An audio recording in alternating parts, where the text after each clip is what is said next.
On the back of filming Apprentice 27. So Yes, shh, because obviously I can't say anything. And Now today, we have none other than Mike Soutar, who spent 15 years as one of the most recognizable faces on The Apprentice, advising Sir Lord Alan Sugar on which candidates make the cut. Tell us a little bit about the origination of the book, why you decided to do it now, why is it the right time? there were some really major storms of change that were on the horizon. I suppose there are three in particular that I think have changed everything.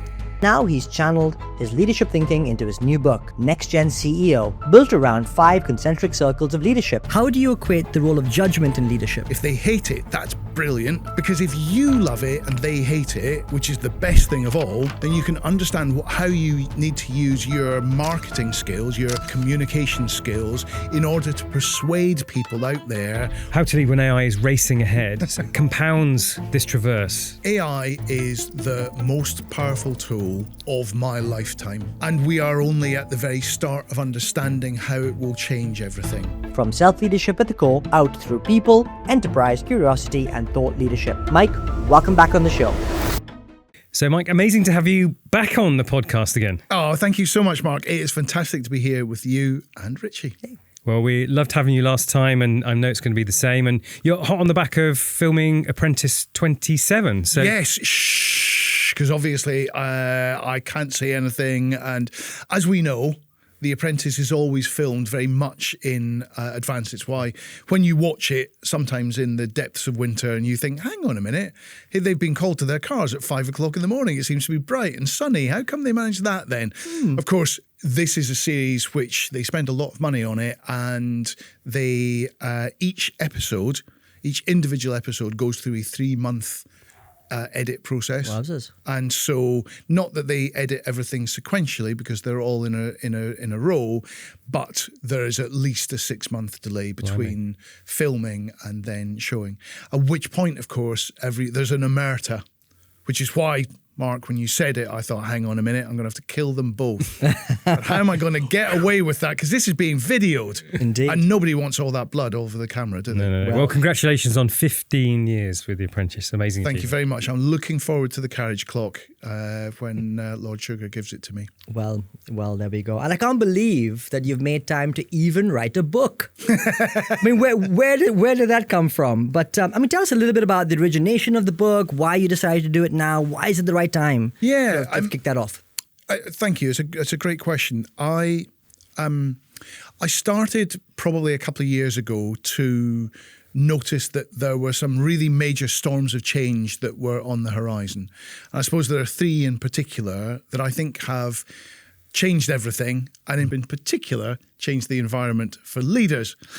Number 1 is the advent of AI and the incredible disruption and incredible opportunity that is going to give us. But AI is a technology which is going to change the very nature of work. It's in the middle of doing it, and I think we're only at the start. In particular, when you look at some of the threats of it, it is eating starter jobs in every industry going. And I think as a society, we need to be thinking about how it is that we get young people into roles. Typically, those roles that they were always in to begin with. You know, if you think about where you guys started off, I'm quite sure it was the same as me. Something quite menial, something quite repetitive, but it was brilliant. Like sitting at the bottom of a tree and looking up at the branches above you, you could see the way your company worked, the industry worked. You could kind of see a route forward. If we don't have those starter roles in our industries because AI are eating those jobs, then what do we do? How do we intervene? Secondly, there is an enormous amount of geopolitical change and upheaval. You know, if I spoke to CEOs 5 years ago and talked to them about their supply chains, basically the procurement director was on it, by which they meant the procurement director was busy not really reviewing the fundamentals of the supply chain, but more just honing the efficiencies of them. You are now, as a business or as any organization, you are now vulnerable to changes that can happen almost overnight. Those old alliances that have been around for the last 80 years or so are disappearing, they're fracturing, there are new alliances happening. And of course, what happens is trade and political alliances always align with each other. So let's expect much, much more of that. And that affects you whether you are Cadbury's or whether you are a corner shop selling Cadbury's. So there's a massive change if you're thinking about how you lead people. And then the third thing is there is a new generation of workforce who are coming in, and they have a very different point of view about work and the value of work. And, you know, for any of us who have kids coming into the workforce, as you know, Mark, it's a situation where the cost of living means that contract that used to exist between employer and employee, where, you know, you come along, you work hard, you can afford a deposit for a mortgage, you can buy a car, you can start a family, you can, you know, probably have a holiday or two. So many of those things that were security are now much further away. So any one of those three storms of change, I think, would cause leaders to review how it is that they lead. All three of them happening at the same time, I think, mean that you need to have a proper overhaul of the way that we lead, of how we view the world as leaders, and how we are successful as leaders. You've hit on a nerve here, Mike. Honestly, I mean, in and around those three tectonic shifts, absolutely. But I think two seem closer together in the concentric circle. I mean, the one being the next gen coming through, and how do we, as leaders, really help them through? And I love the analogy of the branches. Oh my God, it's a great visualization, which I thought was brilliant. But the second point that you made, i.e. the social contract with work, to some degree, you talk to the breakdown of that social contract of work. And that's really annoying because the expectation is that particularly people from all walks of life have to get ahead. And yet it feels like if you don't have a leg up in this new social contract of work, you're making it's like 10 times harder to make that happen. Yes. So how does that equate? I mean, how as leaders should we think about this? And even more so, how is the people coming up right now? What advice can you give them to kind of almost break that social contract? Because what you've described does not fundamentally work. Absolutely, because it is a slowing down of the social mobility that I think for the second half of the 20th century, people took for granted. The idea that they could be born in one place, but then end up in another through their merit and through their hard work. If that doesn't exist anymore, then you've just taken away a huge strand of motivation. Now, I don't think there is anything that most leaders can do. If we're just talking about leaders of organizations and companies as opposed to political leaders, and I think political leaders can do a lot, and we're about to have a new Prime Minister, and I really hope that new Prime Minister listens to what can be done for job creation, because there are very, very direct initiatives that could be introduced if that new Prime Minister is happy to be pragmatic and to face down the more ideological elements in his party. We'll put that to one side. But as a normal leader, I think your question is, how do you tackle this? I think knowing that you can't do anything about the cost of living and that disenfranchisement, you can't anymore lazily rely on people will do the work because they need the job, because, you know, they kind of have to do this work. Once leaders think that way, their loyalty towards employees crumbles. Employees' loyalty towards those employers crumbles as well. And then you end up in a terrible situation where I think we are a lot at the moment, which is companies aren't investing in their talent to the same degree that they were. And therefore, you know, it's because they think, well, I'm sick of people. I'm sick of training people up and then they just go away because, you know, they don't seem to be loyal anymore. But this is a total catch-22. If you don't develop people for the future, whether they're going to stay with you or not, then who is developing people for the future? And again, that was one of the things that really motivated me to write the book, because I have been really lucky in my career in that I have had mentors and coaches, and most importantly, companies that employed me that decided that I was worth investing in and would, as a matter of course, without even like breathing, they would send me on, 2-day presentation course, 3-day strategy course, 5-day, management training course, all those things where I could make my mistakes in private rather than in public.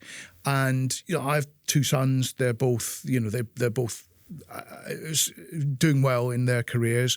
They both have either businesses or teams of people that they manage.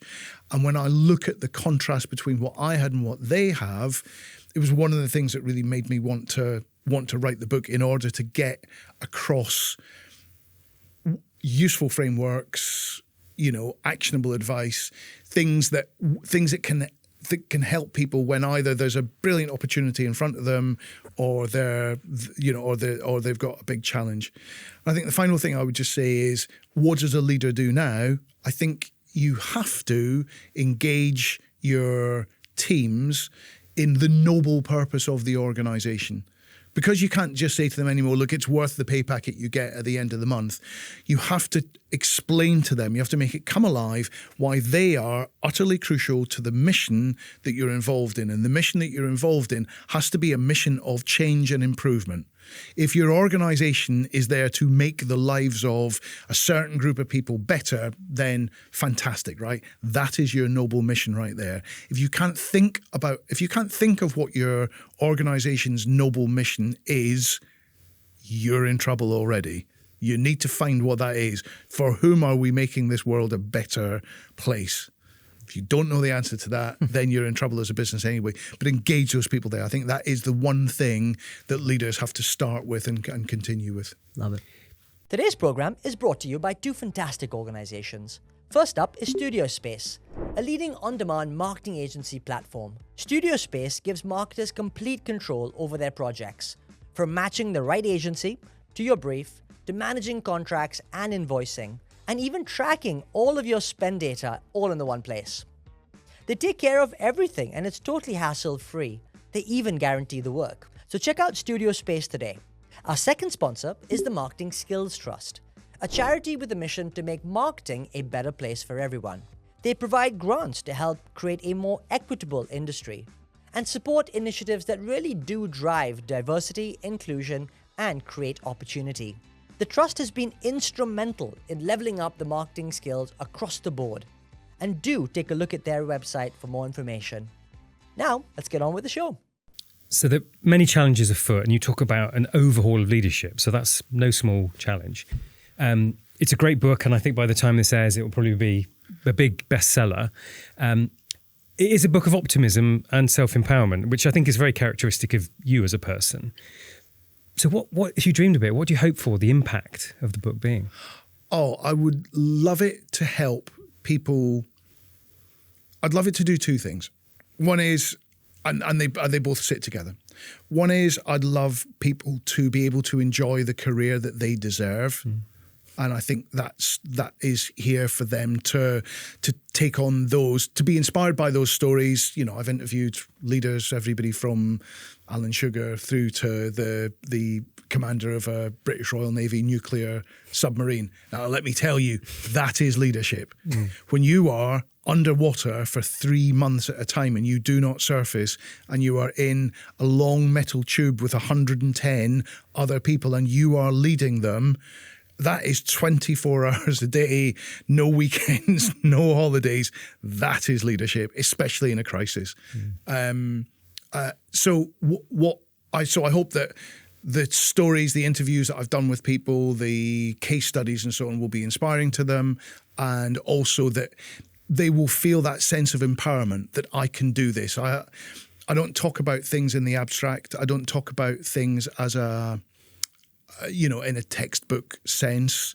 This isn't something, you don't need to have a degree in order to read Next Gen CEO. And frankly, it won't help you get a degree, but it will, I think, hopefully tool you up to be a better leader of people, which in turn will give you the success in your career that you want. Very clear. Love it. And one of the beauties of the book is it's organised. You mentioned concentric circles. It's very clear. There's 5 layers to that, and very, very clear to know where you are in the book. So it starts with self-leadership. Great. Which, that's been around for a long while, the thought. What additional insights do you bring to that? And I suppose what often gets missed in this conversation around self-leadership? It's a great question. I mean, I started with self-leadership in this kind of center of this target, if you like, at the heart of Next Gen CEO, because I know from my own experience and from the experience of others that unless you are self-aware, disciplined about what you do and how you do it, if you can't manage yourself and your urges, if you can't focus your energies into the right places, if you can't think both strategically and tactically and understand the difference between those two things, then it's very unlikely that when you become a manager of people, which is the next layer out, that you're going to be successful. You're going to make more mistakes if you haven't mastered self-leadership. So I think in a way, you know, people will often, and I did, right? So I'm guilty of this. You know, I became a leader, a manager of people when I was 23. I had around, I think it was about 28 people who I managed. They're on the team of Smash Hits magazine, and I was the ridiculously young editor. And everybody but 3 people on the team were older than me. And I had not, by that point, learned self-leadership. You know, I had tremendous bad habits. You know, like I would organise meetings and then turn up late to them. I mean, you know, you can't do those things. I would endeavour to try and run the organisation by having individual one-to-one meetings in order to nobble everybody before we had the group discussion, which of course never happens because everybody goes away with a different idea of what it is that they've agreed. I had a number of I wasn't totally transparent with what my motivations were. I wasn't interested enough in what other people's motivations and ambitions were. I was still searching for my superpower. I wasn't looking for theirs. So therefore, yes, we got by and everybody tolerated it. I think partly because most of the other people that they'd ever toiled under were not particularly good managers and leaders either. But I certainly look back at that time and think, oh my gosh, I learned a lot from my mistakes there, but they weren't to do with the big things. Do you know what I mean? I don't look back at it and go, oh, I made some awful, you know, clangery decisions. I didn't really. But what I did do is I didn't nurture the team around me in the way that I subsequently learned that I could have done. I didn't, you know, I'm really proud. Most of the places that I've been, most of the teams that I've led, I can look back on them and I can look at people who have graduated from that. Yeah. You know, people who I maybe gave the first job to, or were coming in off the bounce of a bad experience and I helped them to kind of get back on their feet and I helped them to understand really what their mission and direction was.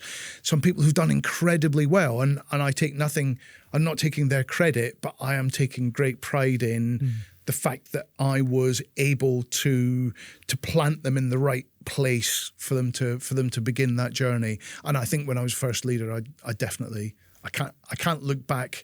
I can look back at relief that I didn't ruin anybody, but I don't think I can look back with much pride that I was responsible for much success. Apart from Take That. Take That. They're really my success story, but I can't really say I led them. Tell us a little bit. Oh, back in the very, very early 1990s, the acid house scene had exploded all over the pop charts, which was bad news for a magazine that sold lots of copies on the basis of Bros and Kylie and Jason and Stock Aitken and Waterman and friendly poppy tunes sung by fanciable people. Nobody wanted a poster of the Shaman on their walls. Adamski didn't have lyrics that you wanted to read, and posters and lyrics were the two things that Smash Hits sold off the back of ultimately. We were desperate for a new, fanciable, interesting JP pop group. Do you know what I mean? Whoever the new Beatles, Monkees, Bay City Rollers, whoever they would be. And these 5 lads from Manchester pitched up at our office and announced that they were called Take That and they were going to be making records and everything else. And they ingratiated themselves brilliantly, you know. Robbie going around making cups of tea, Gary calling me boss and all that kind of thing. They would do like the photocopying, and I mean, they were. It was like they were like work experience, and they were brilliant. And then we supported them from much earlier than they really deserved in terms of their kind of musical potential. And then when they became famous, it was an amazing payback. It was brilliant. What a scoop! Isn't it? Isn't it There you just, and particularly, right, how they ingrain themselves into your ecosystem is actually in itself so fascinating about careers, and how actually, you know, you're able to carry favor, or clearly they deliver. Yeah. But at the same time, they're able to get there before they even get to where at a point where you have taken them on. And it's that thing that we were saying a little bit earlier on, which is about where are the doors that are open? You know, Yes. because if you don't know how to get into an industry, if you don't know how to get into a job, you just need somebody to open the door, because otherwise it just looks like a wall made of ice and you can't figure out where the doors are. So if we don't show people where the doors are, if we don't open them, if we don't allow them to come in, and it's where they can see that actually, okay, it's just normal human beings. They're a bit like me. And so if they can do it, I can do it. Yes. You know, so much of ambition is realizing that somebody who looks like you or sounds like you or comes from, do you know what I mean, a similar background, or you can empathize with them. If they've done well, then why can't I then do the same thing? It's so true. And playing into this notion of self-leadership, you implicitly, in that example, talked about judgment. Mm-hmm. Because you had to make core judgment calls as the leader at 23. How does that happen? Anyway, we'll go into that. But core judgment calls that you had to make. And I suspect that it had nothing to do with data. It had to do with intuition, as you were describing it, and that human connection that you were able to foster and they forged with you, and so on and so forth. Yes. So you're speaking to what is a virtual room full of CMOs and senior marketing leaders right now. How do you equate judgment, and you can talk about careers, talk about it in cross marketing, but how do you equate the role of judgment in leadership? So if we define one of the core characteristics of a successful leader as the ability to make decisions at speed, in volume, and in the absence of full data, because that's the reality of it. And some you will get right and some you will get wrong. And if you get the balance right, that's okay. Yeah. But it's not negotiable, right? You are going to have to, because you can't allow decisions to pile up. They'll fall on top of you, and that'll be the end. So, for example, with me in that circumstance, as you say, I had no data at all to work with. All I had was our working practices, the working practices of a big brand that I had inherited, and that's how we do things around here. All those kind of orthodox belief systems that you inherit, and that for quite a long time was the only way that I led, because that was the way that I knew how to lead. And it was very comforting to me that the company that I worked for had a saying, which is basically the editor is king, right? Or as I like to say, and you know when you see on those like competition entries in the newspaper, says the editor's decision is final and no correspondence will be entered into, right? I always used to quote that little small print to people when they wanted to argue. No, I think you'll find the editor's decision is final and no correspondence will be entered into. That's the feature we're running. I was probably 10 years into my career before I discovered and was converted to insight and data and understanding that there was more than just your instinct and the good people that you surrounded yourself with to get you to the right decision. And it was like somebody bolted on turbochargers onto my back. It was for my career and my success, that was stratospheric when somebody showed me why customer insight, when you start to tabulate it, when you start to test it, it doesn't replace creativity at all. In fact, it fuels it. It gives it, if you do it right, it's the framework, it's the foundation stone for amazing creativity, because you stop wasting your time and you start understanding where it is you should target your brilliant ideas. And then you understand why it is that people love them or hate them. What you're not looking for is anything in the middle, because people who just like something, it's dead, right? If they love it, that's great, but rare. If they hate it, that's brilliant.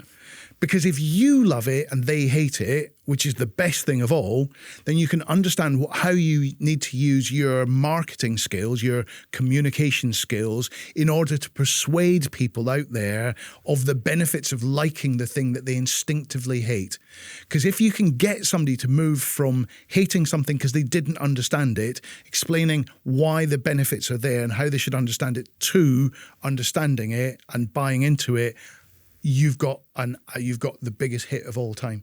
So for me, putting those two things together, and I've spent a long time speaking to creative people who never quite went on that road to Damascus. Yeah. They kind of have a mistrust of data. And it's completely the opposite to me.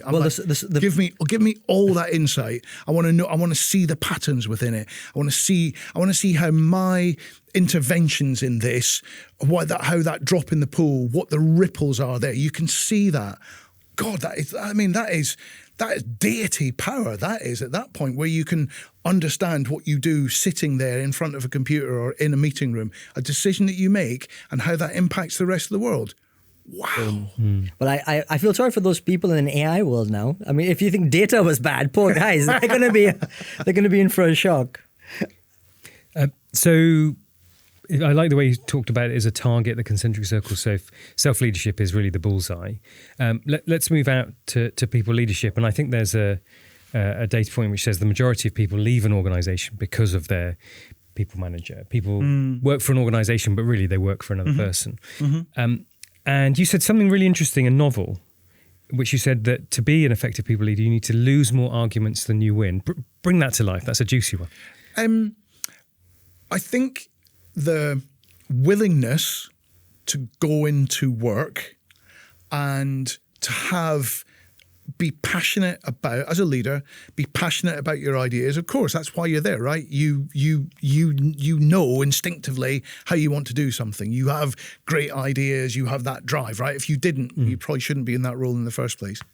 To then go in, if people are constructively challenging you, if you have created an ecosystem of constructive dissent within your organization where when people challenge you with a different idea, or I think that's not so good, I think we should do this instead, if you don't flinch, if you're not defensive, that's the test of it. That's the test of, do you have a really vibrant culture in your organization that is pushing even when you're not pushing? Sometimes when you're a leader, you can fall foul to that idea of, oh my God, if I wasn't here, nothing would get done. This place would fall apart without me, right? If you ever get to that stage, and everybody I think does at some stage in their leadership career, think if it wasn't for me, then you're the one that has to answer a whole bunch of questions. It's not other people are useless. It's you have created a really bad environment in your organization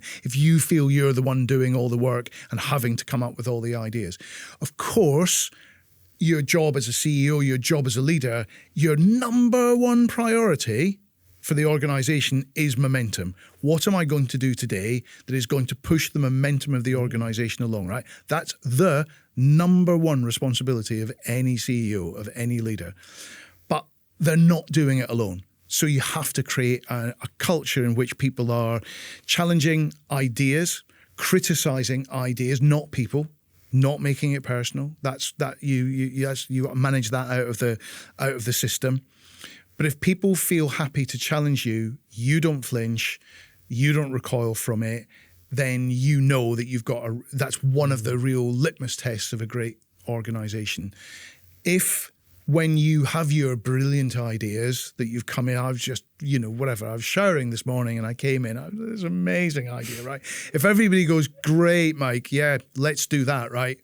I mean, the red lights should be flashing at that point. The alarms, klaxon should be going off, right? There's so many leaders in the ether that you can accuse of potentially doing exactly that. Some quite famous ones, yes. Well, potentially, exactly that.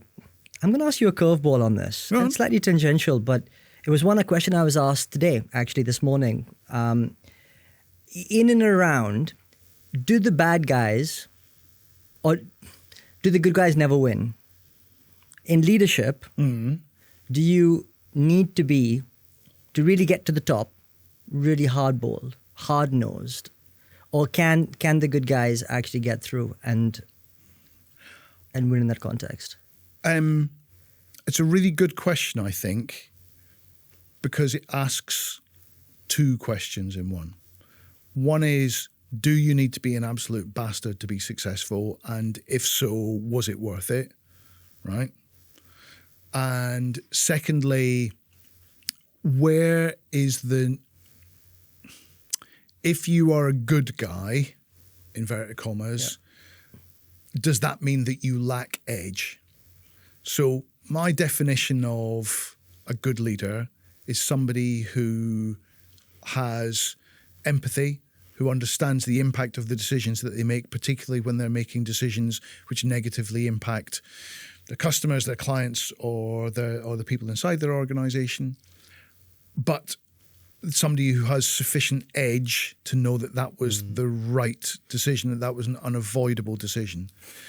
I don't think you should go for a leadership role and because you want to be popular, because I don't think it's a popularity contest. I think it is possible to be respected. I think it is also a realism that 20% of people, it doesn't really matter, even if you're not a leader, 20% of people won't really like you just because 20% of people, just because not everybody agrees, and that's fine. And you can't drive yourself mad, and I have in the past. I've fixated. I ran an organisation that had 65 people in it, and one of them, for some reason, I could just tell from early on, really had it in for me. I mean, they were not somebody that reported into me. They were somebody who reported into somebody who reported into me, right? But I could tell that this person was skeptical of me or didn't like me, and it really got under my skin. Like, I was 30 years old. I was my first managing directorship, and I couldn't understand it. And I remember they had a problem with their direct line manager, and I mistakenly intervened. I think the reason I intervened was I wanted to prove to this person that I was a good manager, that I was not necessarily, maybe even that I was on their side. I don't know. It was totally inappropriate and completely the wrong thing to do. But it was because I had mistaken being, I think, respected with being liked. I think, and even that I think is an overreach. I think what you want to get out of being a leader is that you're, in the long term, your catalogue of decisions is respected and your motivations are understood. And those things are fine. And if you are naturally a nice and empathetic person, in a way, don't let that get in the way. Make sure that you have edge, because execution requires edge. You can push all the way there, but closing anything, closing a deal, making a decision, do you know what I mean? Implementing something that's either good or bad, it doesn't really matter, requires edge to cut through. And if you don't have that edge, then you'll fall just short, I think, of being an elite leader until you do. What a great answer. So, some lovely thoughts. The momentum one, I'd always thought that was the case for careers, but as a leader, creating momentum in the organisation, love that. The edge, the catalogue of decisions. So let's now move the next concentric circle, moving from people leadership to enterprise, organizational leadership, perhaps one of the hardest ones, and with this new flavour of AI. So your chapter, I think, AI, how to lead when AI is racing ahead, compounds this traverse. Yes. Tell us more about that. I think it is, of course, one of the, AI is the most powerful tool of my lifetime. And I think for almost everybody who listens to this, it will be the same for them. Yeah.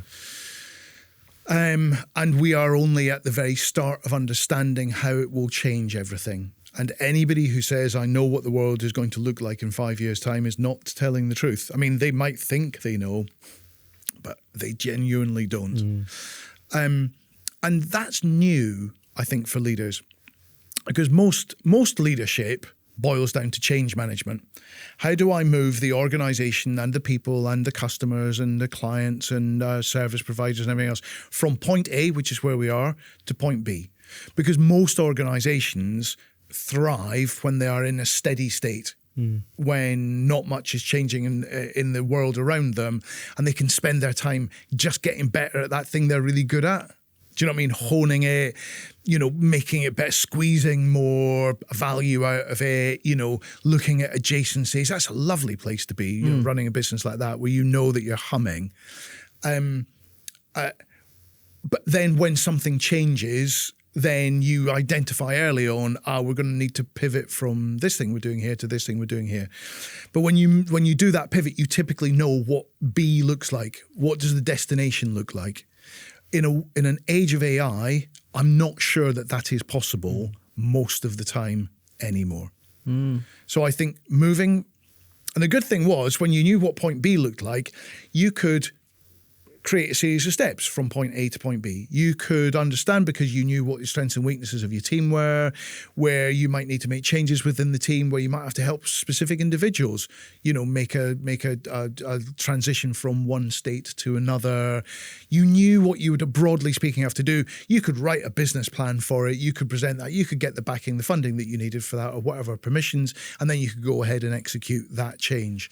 And you were there to help people along, and how brilliant, what great. And that is great leadership. When you don't know what B looks like, you've got a broad idea, but not specifically, it's not right or fair to the people around you, above you, below you, and to the sides of you, and to the people outside of you to pretend that you do. So we are, as a society, all going to have to get used to more leaders saying, I'm not some version of, I'm not entirely certain where this will end up, but my commitment is to move in this direction. And some of the potential outputs of this could be this, this, and this. Yeah. I'm sorry that I'm having to deal in ambiguities here, because ambiguity makes change much more difficult for people because they worry about it more. If I could be more certain, I would be more certain. And as things become clear to me, I will communicate those things, because believe me, I know how important this is to you, but I'm asking you now to come with me. Yeah. Therefore, being a leader who is humble enough to admit the truth, the 100% truth that everybody knows, which is you can't tell the future now in a way that it's definitely far more difficult than it's ever been. If you can be honest about that now, I think you have credibility. That's a lovely set of words you just used. I think people will be stealing that. I know there's no beeline, as it were, but certainly what's emerging today is a whole new set of challenges. And often those challenges are nimble, flexible. People talk about the one-man band billion-dollar organizations that maybe is in the horizon at some point in the future, given the tools and capabilities in which Fingers crossed, eh? $3 billion between the three of us. There we are. Hey, we can make it happen, Mike.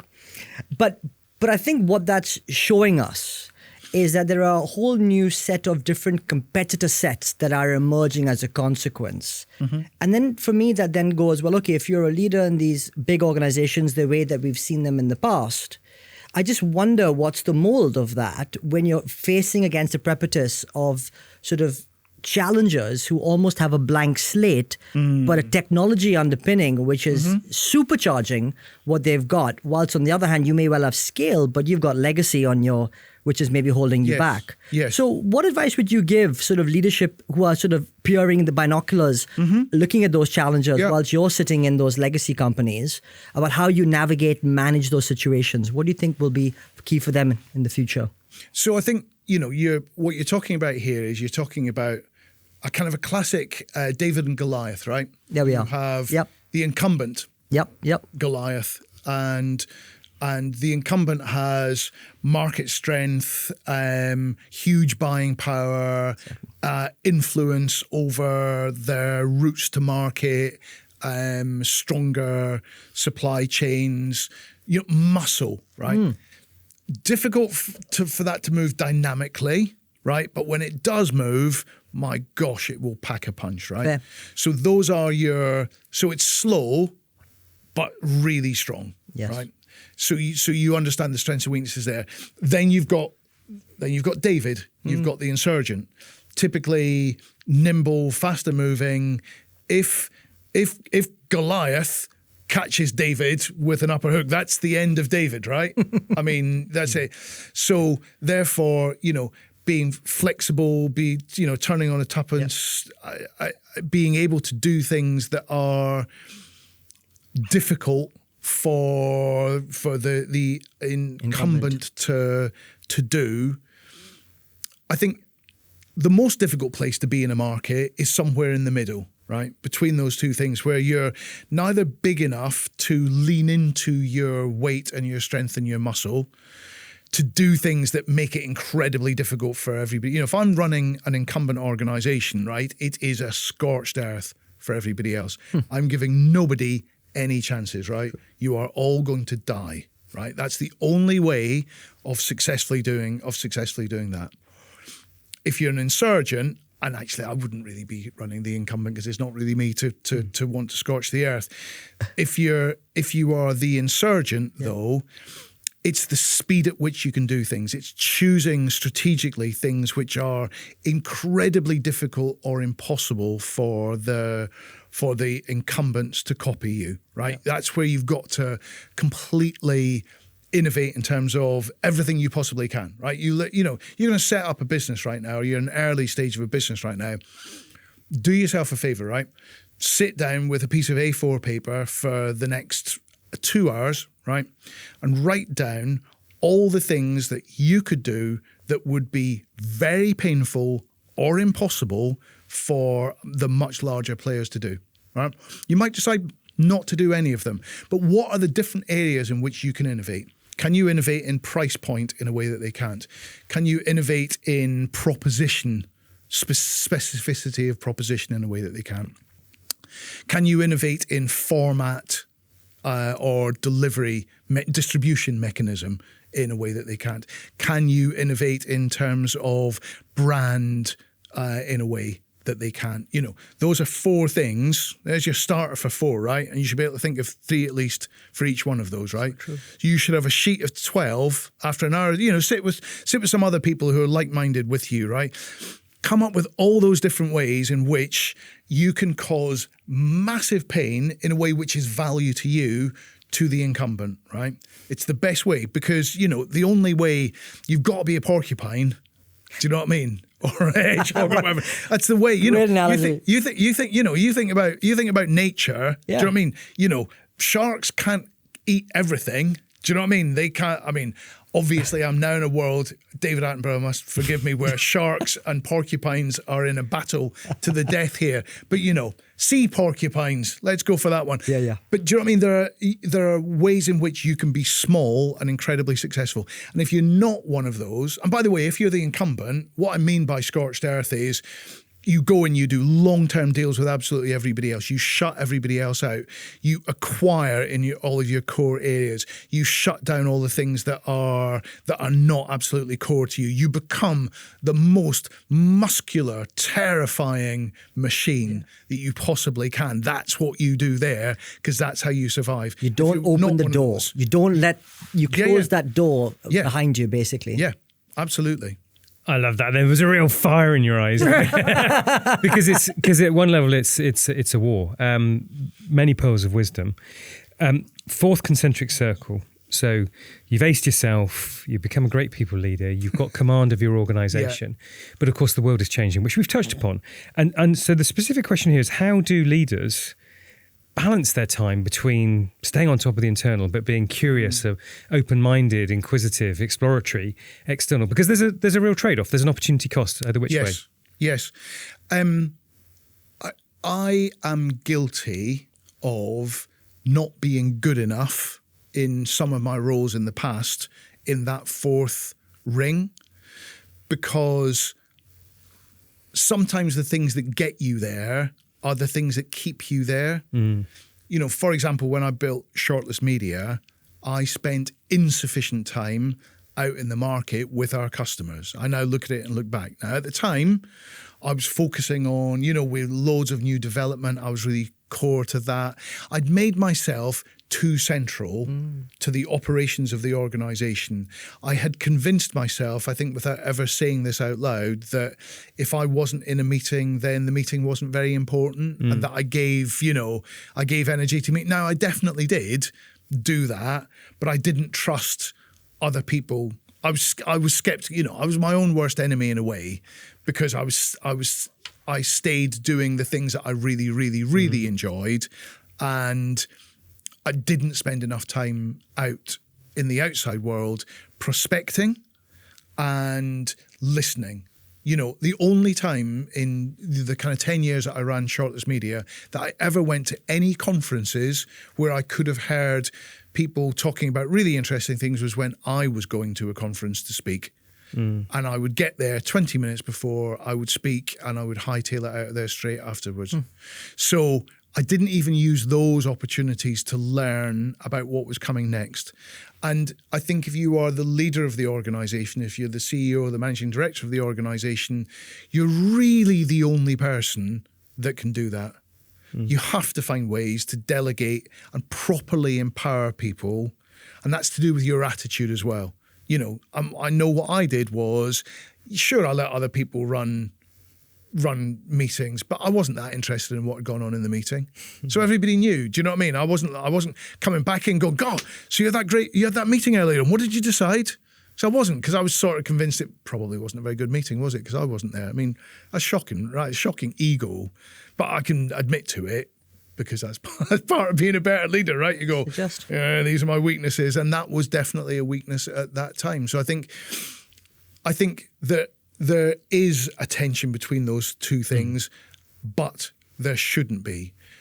Being out of the office and looking forward and being able to come back to the organisation, and I'm describing it as a very kind of old-fashioned, traditional physical workplace. I just mean being away from the day-to-day and into other worlds.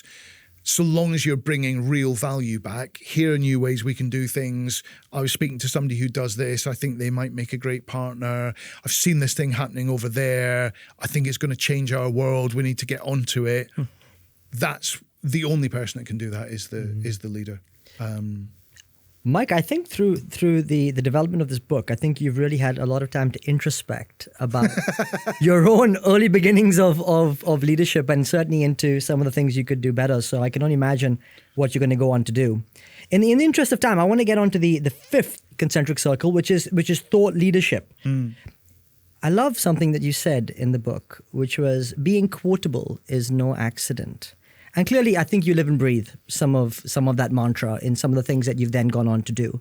But explain that a little bit to us, and perhaps give people listening in some advice about how to become more visible and sort of the way that you engender your thought leadership, and how should they do theirs.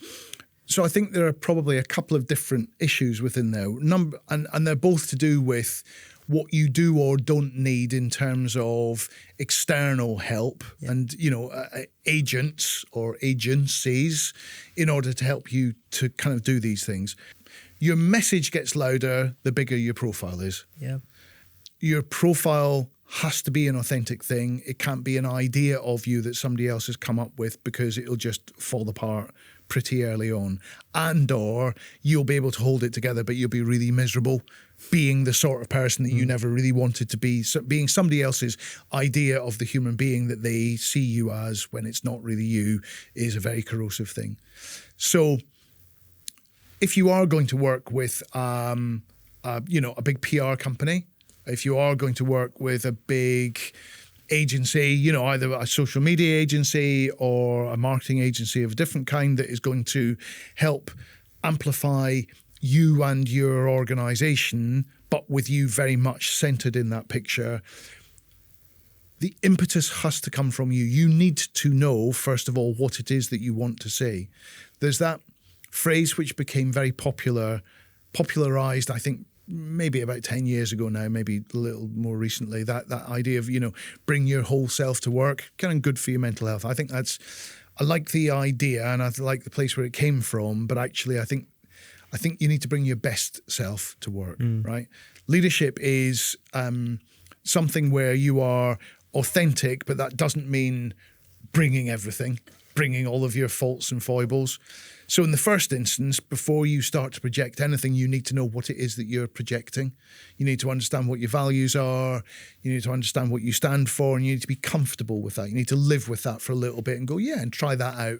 Try that out in places where you can hear that being reflected back to you and go, yeah, I quite like that. That's okay. That I can live with that. I can support that. I think then when it's being quotable is no accident. The reason that I wanted to write that was because in my experience, even the best PR agency in the world cannot help amplify ordinary thoughts and opinions, things that won't surprise, things that won't provoke, right? You have to be willing to say some things that are contentious or to hold some views that are provocative.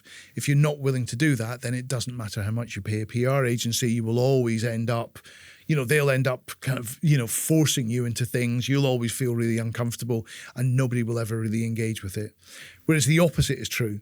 When you are comfortable in yourself and your values and you are happy to stand for something, literally to stand for something, that is bigger than yourself, then you'll find that even without an expensive PR agency, actually people will start to pay attention to what it is you say. People will start to invite you to comment on things, to turn up and be on panels. They'll pick up the phone to you because they're writing a thing and they want a comment. They'll invite you onto their podcast. There are all sorts of things that they will do because you have become known for something that you stand for. So true. And that I think is really the being quotable.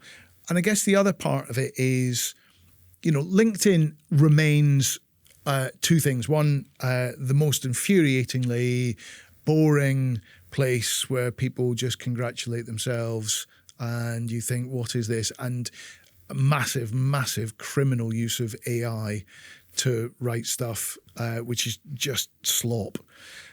It's that on one side. Yeah. It is also, though, the single best way to build a professional brand identity based on those things, based on what you stand for, based on that. And I have imagine a Venn diagram of 3 boxes, right? Because I speak to people and they say, oh, look, I'd love to do more LinkedIn like you do, Mike, but, A, I don't have the time, and B, it's really easy for you because you're on the Apprentice, right? So obviously you get loads of followers. To which I say, well, in terms of the Apprentice, I've been on the Apprentice for 15 years. For the first 10 years, I had under 3,000 followers because I didn't do anything about it. And in the last 3 years, I've gone from about 3,000 to about 50,000 followers. And that's because I decided to take LinkedIn seriously and as an obligation, and I lent properly into it. That's true.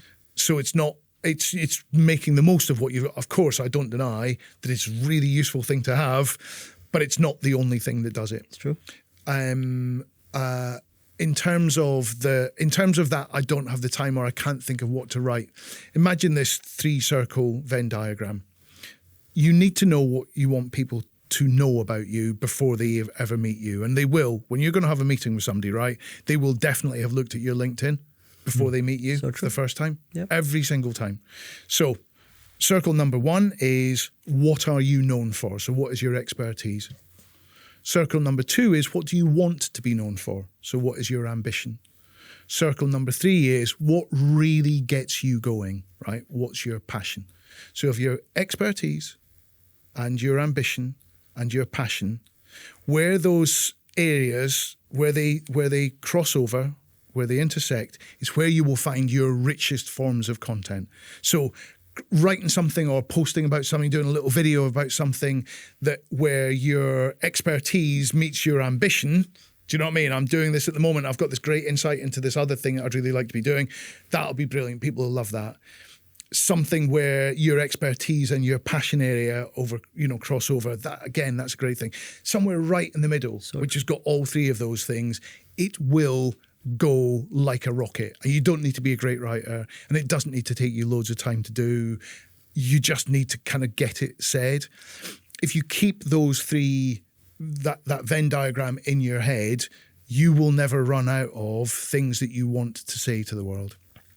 Love that. Great advice. Just get on with it, basically. So come to the end, but one final question. It's been a real privilege to hear your thinking behind the book and your personal reflections as well. If you could leave us with one final rallying cry for the leaders of the future. I think we should feel optimistic. And I know that's probably counterintuitive at the moment because, the world of work and professions and business has never felt more difficult right now, both domestically in the UK, but also globally. But times of change are also times of enormous opportunity because customers, your potential clients, the talent that might work for you and with you, they're open to something new. They're open to something that has a hope of renewal built inside the whole thing. They want that relentless optimism that you've got, right? And if you are a good leader, then relentless optimism is one of those characteristics that you carry around with you. Do you know what I mean? Inside you, and it burns really brightly. They want that, push that relentless optimism into what you do, and you will attract great people towards you. And together, us great optimists, we will make all of this better. It won't be easy. It won't be instant. But I genuinely believe that this time of change is going to leave cracks in between for new things to grow and flourish. Lovely. What a great note to end on. Mike, it's been an absolute privilege. Thank you again. Thank you, both of you. I really appreciate that. Thank you.